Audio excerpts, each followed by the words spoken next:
so difficult. So let's read the verse and then try to kind of, first of all, mention the difficulties, and then start working our way towards some kind of understanding. I promised Susanna that she will leave today's lesson more confused than she came in. Okay? Not sure that's possible. Oh, come on. I'm already at my 4 plus 5. Give me some credit. Give me some credit. You know, no, but seriously, this is a verse that has been difficult, not just for Susanna. The difficulty of this verse was recognized by commentators very early on. Okay, so let's start by reading it and then talking about the difficulties and see what we can do with some of them, maybe. So Susanna, go ahead. Kol Adonai la'ir yikra ve'tushya yira. Yir'eh. Yireh shemecha shim'u mete umi Shim'u mate. Shim'u mate umi ve'ada. Ye'ada. Ye'ada. Right.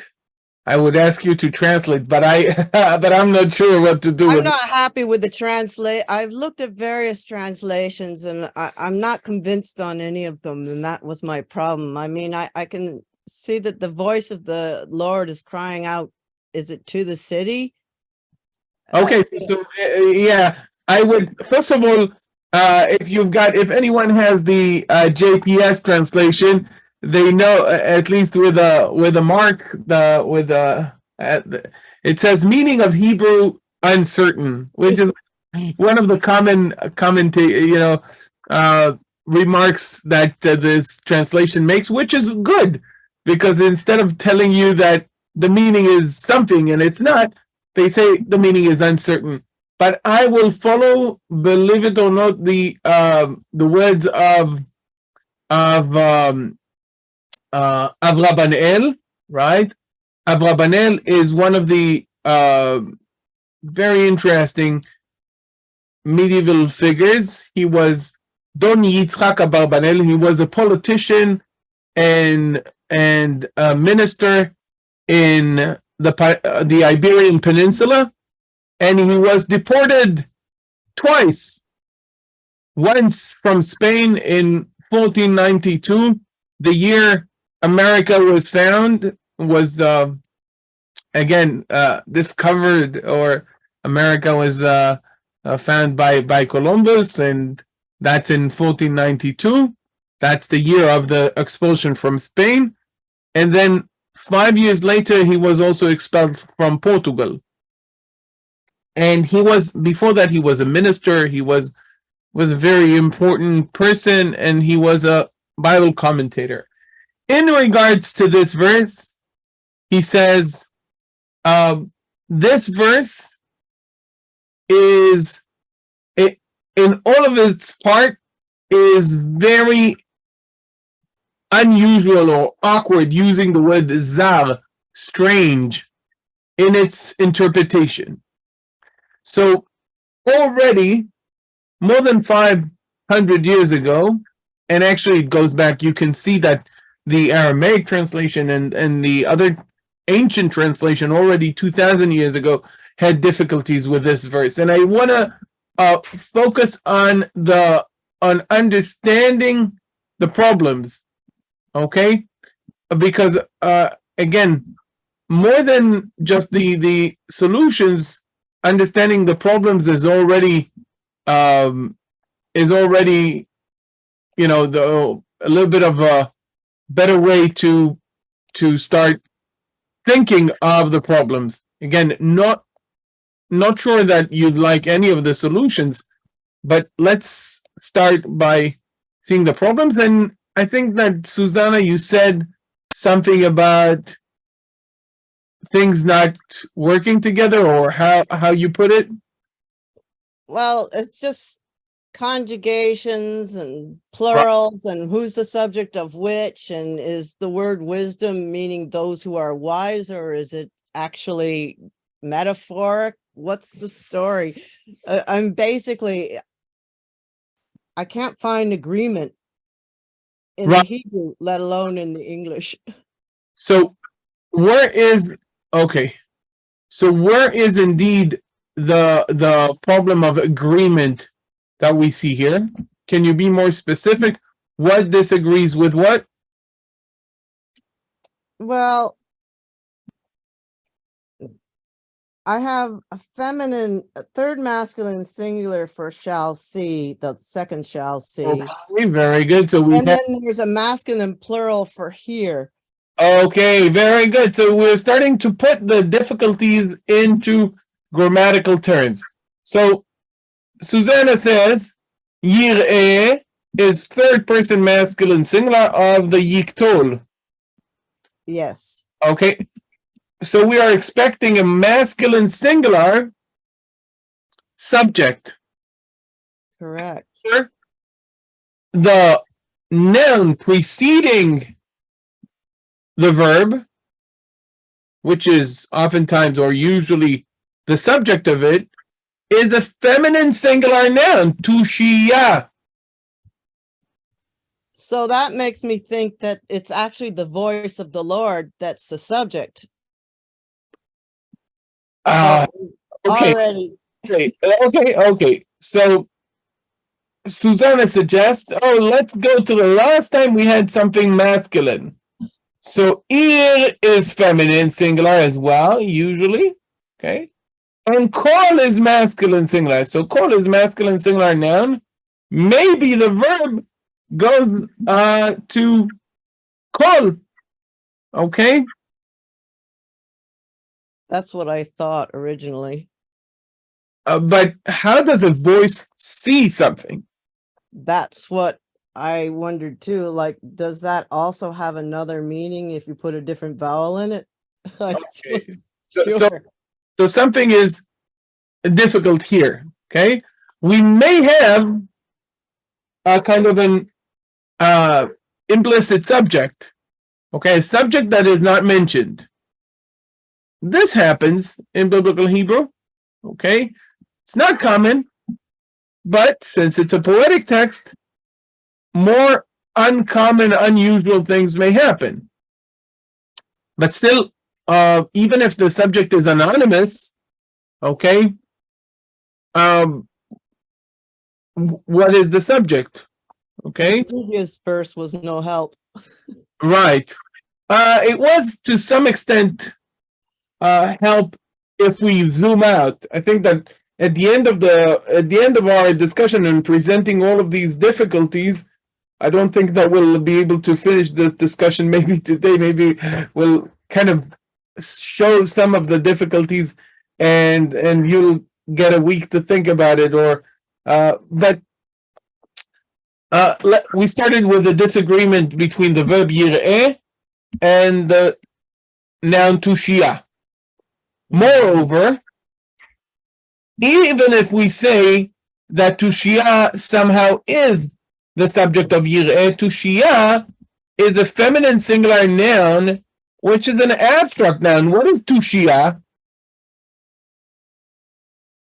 What is Well, that's the wisdom. It's kind of often translated as wisdom, but is that what it is? wisdom, success, salvation? The Septuagint reads salvation into it as well, I think. But that's an abstract noun in any case. Yep. Abstract noun, connecting it with seeing is very difficult. Okay? Mm-hmm. Now, how about shemecha? What is the object shemecha? Who would see what's what does it mean to see Your name? your name?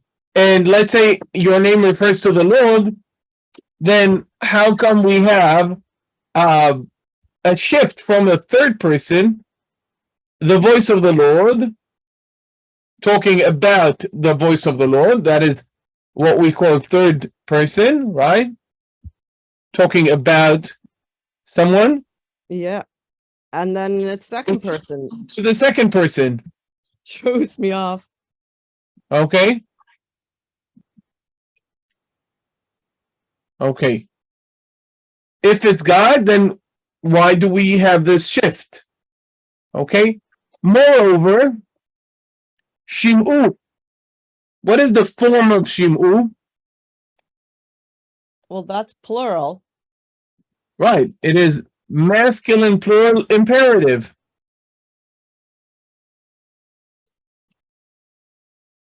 Who is the recipient of this imperative? I'm assuming that's all of us, but I by then I was flummoxed. Okay. If the recipient is Mate, okay, I can say Shema Beni. Listen, oh my son, right? That's biblical, right? Shema Beni Musar Avicha ve'al titosh Torat Imecha. Right? Hear, my son, the teaching of your father, the rebuking, the reprimand of your father, okay? And do not forsake the teaching of your mother. So following the Shim'u, okay, Amos, by the way, has 2 chapters starting with the imperative, masculine plural imperative Shim'u. Okay? Shim'u so-and-so. And again, the recipient is mentioned. Parot HaBashan. Okay? Or Isaiah says, Shimu devar Adonai ketzinei Sedom. Right? Isaiah 1. Okay? Hear the word of the Lord, oh, you officials of Sodom. Okay? And so Shim'u should be followed by the recipient of the imperative. But Shim'u is masculine plural. What is Mate? It's a rod, isn't it? Or It might be a staff, might be other things as well, because we haven't even started talking about the meaning of words here. We're purely talking about form, grammar, morphology, disagreement. singular noun. Okay, I'm not it's even a noun. Just a second. I'm just saying that it is singular. That is something that I can tell you. Okay? Mate is masculine singular. Be that a noun or something else. So we have a disagreement between the masculine plural imperative and the word mate that follows it, if it is indeed the recipient of that imperative. Okay? Umi ye'ada. Of what? Okay, this is the third person feminine singular pronominal suffix. But it is also anonymous in the sense that we don't know what is indicating. This feminine singular noun refers to whom? So that kind of gives you two things, because you got a umi, which would be and to whom. So that would be No, Mate and the other thing.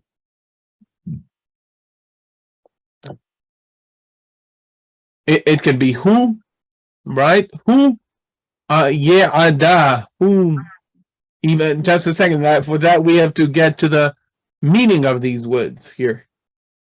And because of this, all of these disagreements and problems that are, again, we haven't talked one word about the meaning of words here, just the grammatical, morphological disagreements. And we understand that we are in deep water already. Okay? Now, if we start talking about the meaning of words here, then, okay, so we have the word tushia. how do we understand it in this context? The word mate, okay, the word ye'ada, and even words that seemingly are more benign are not so simple in this context because of those difficulties that you have to come up with something at the end, with a general idea that works together. So even the word kol can be is difficult, okay? Even though it's benign, it's basically a voice, right? Don't know, it should be the voice of the Lord, the sound of the Lord, or the voice of the Lord. These difficulties, as I said, did not start this week when Susanna read the verse, did not start 500 years ago or a little bit more when Don Yitzchak Avrabanel read this verse. And they started much earlier, and we can see by the ancient translations. For instance, the Septuagint. Okay? So the Septuagint here reads roughly, again, there is the New English, there is the Lancelot Brenton translation of the Septuagint into English, and there is the New English translation of the Septuagint, abbreviated by the acronym NETS. So you can find English translations there. Basically, they translate this as the voice of the Lord will call the city. By the way, the yiktol is not always future, so especially in poetry. So even translating something yikla as will call is a decision, all right? And he will deliver those who fear his name. Tushia yir'eh shemecha. So first of all, they don't go with shemecha. We go with his name. Okay? To honoma autu, for those who read Greek. Okay? To onoma. Okay? Autu.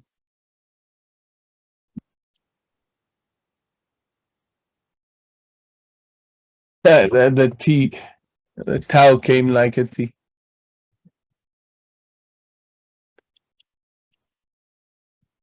Okay? The name of his. Okay, to onoma, that's a name like onoma, with the spiritus asper. Autu.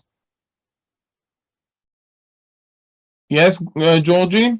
Yeah, can you look in the chat? Is it that net Bible you are mentioning? I have put the verse there. Is it that one? Not net, nets. Oh, sorry. I don't NET. I don't know. It's a New English translation, I would guess. Okay. Look for something nets, NETS, like this. Okay. New English translation of the Septuagint. I can put it on screen. I probably, but the point is that you can see the Septuagint. Also, the translators of the Septuagint went for his name rather than your name, thus keeping the third person. Okay. And what did they do with Yir'eh?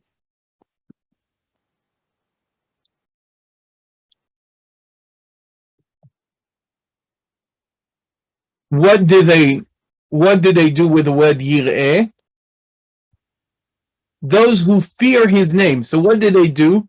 It changed its meaning. That's what I was Sure, meant when I was change- asked, can but- you change the vowel and change the meaning of the word? You know Hebrew well enough. So Yeah. what happened? Yir'eh. What is the root of Yir'eh? It's resh. Right, Reish.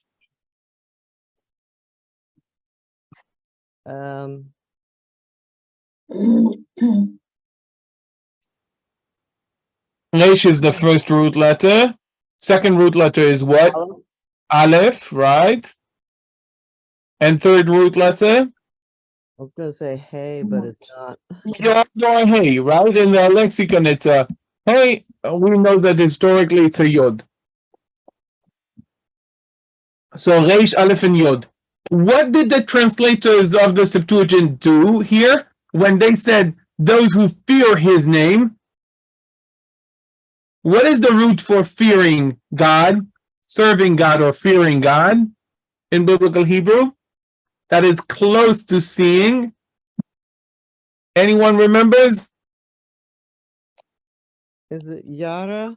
Yes, it's Yod, Resh, and Aleph. The root for fear is Yod, Resh, and Aleph. Okay? Anyone reading the book of Jonah, right? Ve'et Elohei Hashamayim ani yareh. Okay? And Vayir'u ha'anashim yir'ah gedolah. So Yod, Resh, Aleph has to do with fearing God. So the Septuagint translators said, a voice of the Lord is calling the city, and deliverance or salvation for those who fear his name. Yir'eh. So you don't need to change much. Something like this. Yir'eh Shemo. Yir'eh Shemo, the masculine plural form of the construct. Okay, those who fear his name. Obviously, a completely different root than what we have here. Maybe again, depends how you view that. Maybe they came across a difficult verse, so they had to become creative, to be creative as we are dealing with these difficulties. Maybe they had a slightly different Hebrew version before them. So the Yer'eh Shemecha, right? They did this change, or maybe they said, oh, it's a slightly different form of the same word.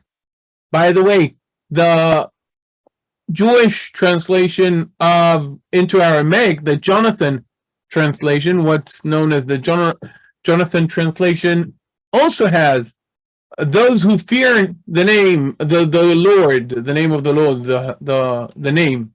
And the same goes with Peshitta, the Syriac Christian translation. Ledachalei Shema, those who fear his name. Okay? Anyone reads Latin, guys? I'll go back and try.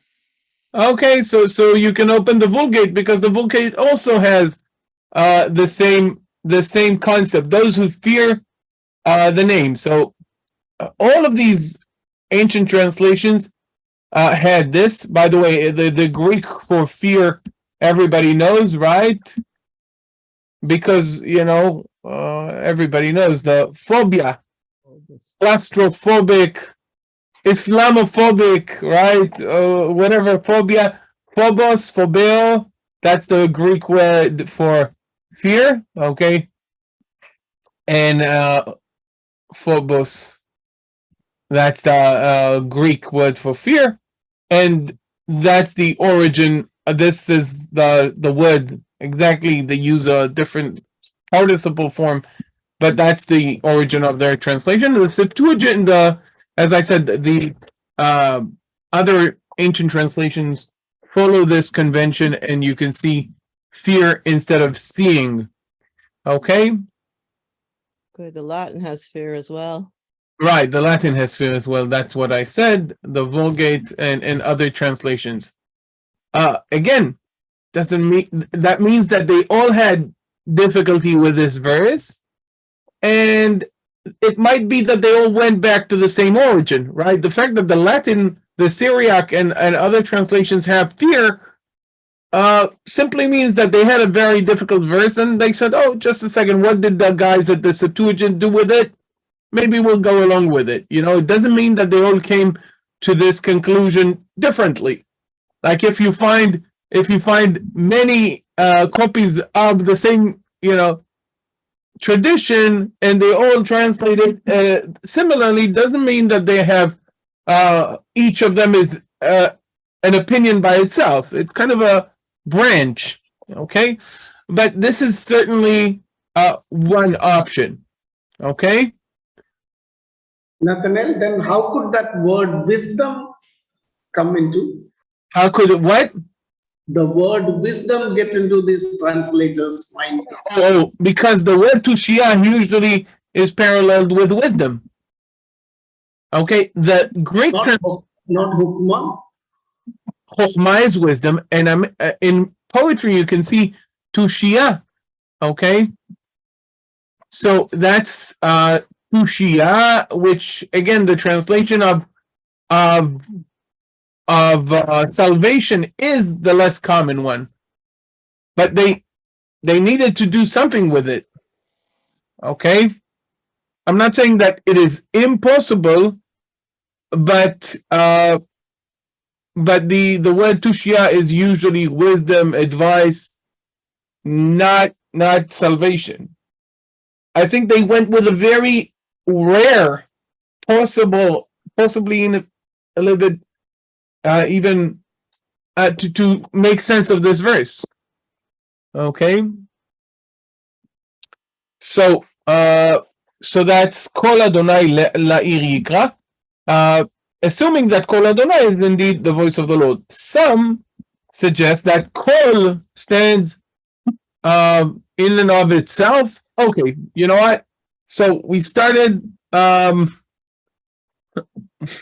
There is so much to do with this verse, and I don't want to cover all of this now. So today we've talked about the grammatical difficulties, and we started touching what was done with it in the Septuagint and other translations.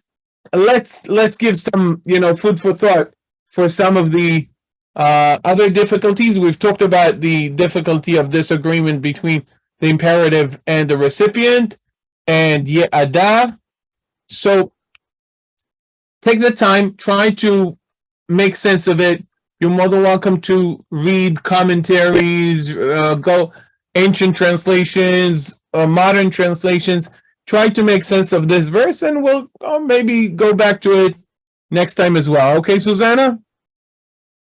Okay, well, I'm kind of at least feeling vindicated in my confusion. Okay, very good. I hope that you are, though, more confused now than what you came in. I'm still not happy with the way most people have translated it, because if you're going to the Hebrew, which I thought was the original language. It is the original language, but it doesn't mean it's easy.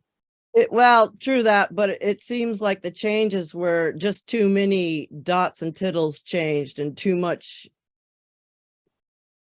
Listen, it's an old poetic text. I just want to remind you that if you're dealing with any text that was written 25, 26, 27, 2800 years ago, you would have difficulties. More so a poetic text.